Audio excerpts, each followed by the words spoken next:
Hi everyone, welcome back to my channel. It seemed like a lot of you guys were interested in how I create an episode, so today I'm going to be sharing my process.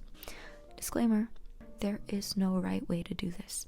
Even after listening to my methods and my process, you have to add your little spice to it, because that's like asking me what shoes I run with and then running with those shoes even though they hurt you. The takeaway is that I run with shoes, not which shoes. You know what I mean? So let's get straight into it. Step number 1, writing a script. Every single episode begins with a script.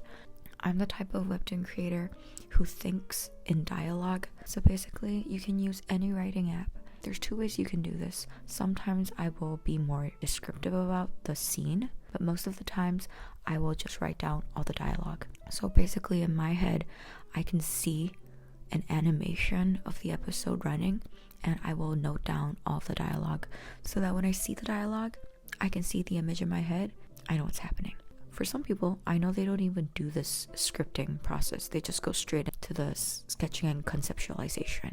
And when I write the script, I like to write everything in all caps because this is where I do my spell check. The app that I use to draw my webtoon is Clip Studio Paint, and the text thing in Clip Studio Paint isn't really great for checking your spelling. So I just think it makes the process easier if you type everything and work outside of Clip Studio Paint and then just copy and paste all the text later on. Next, after I visualize everything and write it down, I go to step 2.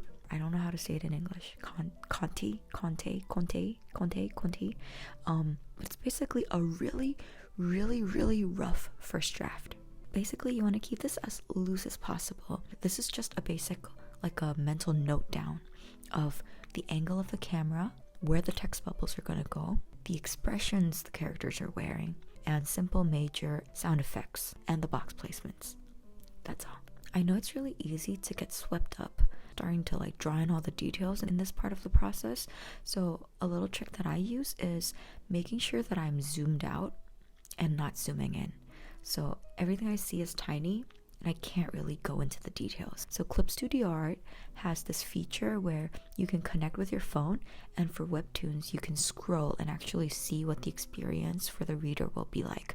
This is where I check how my box placements flow and make sure that everything reads well, that the pacing is good, nothing is too awkward or too rushed. Alright, next step is boxing. I will basically create the panels and boxes on top of this rough draft. After creating these boxes, I will use Abler, which is the application I use for my 3D backgrounds. There's many other options, but Abler is the one that I use. It's not free. You have to pay for all the assets. You know how I drew out the angles and stuff, so I know in my head what angles, which position of the background I need. So I'm going to go in, export all of those, place them inside before I go into detail and start drawing the characters, because I need to know exactly what the background looks like to get their proportions right, to make it look as realistic as possible. If you draw the characters first and then go in and try to it's way more work. Just get the background out of the way, lower the opacity, and then draw on top of the backgrounds. I will finally go into line art. So this really depends on your art style. You can take as many steps as you want until you have the most refined line art that you want. But for me, it's usually Conti and then rough and then straight to line art. A tip for this one is all of your lines are closed, no open ends like this, because basically we're going to be using something like a paint bucket tool, and if you have open ends, the colors are going to leak and bleed everywhere like your period. So we want to make sure we're wearing super big diapers, so when it's time to color the world, it won't be everywhere. And then next we have the base colors. My favorite tool to use is the autofill lasso tool. So basically I use this tool to whoop and color in the base colors.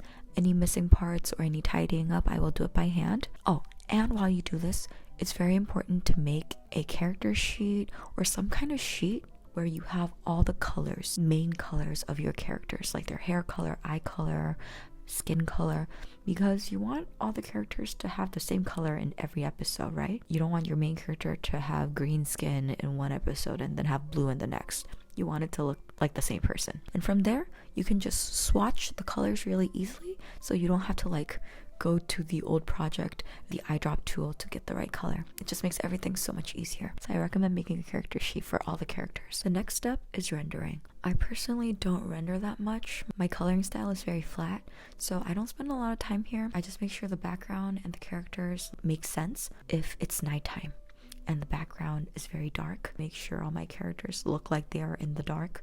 Like, I don't want them to look like they're glowing in the dark. It really depends on your art style. Spend as much time as you want, honey. And then I move on to the next step, which is finally going in with the bubbles and my text. And I will just place all my bubbles, place all my text into place, make sure none of the dialogue is cringe or weird, and then I will create a final layer on the very top and go in with sound effects and stuff like that. And this is my personal favorite part. Before this, it just feels like I drew a really, really long, crappy illustration. But then when I do this, I feel like I'm making a webtoon. So I get really excited. So this is my favorite part. I will do one final check with my phone again, and I will upload it to Webtoon, which is the only platform I'm publishing on right now. So yeah, that was like a really simple rundown of my process. I didn't go into the nitty-gritty stuff, but I still hope this gave you a good idea. I'm just very happy to have found a community of people who are all creating and struggling like I am. Big artist or small artist, every artist is struggling, and I think that's why this community is so nice and cozy compared to other communities, because we're all struggling together, so we all know the pain. We all share the pain. Because aside from all the technical stuff that I talked about today, there's like other struggles too. I feel you, brother. I feel you. Now go create.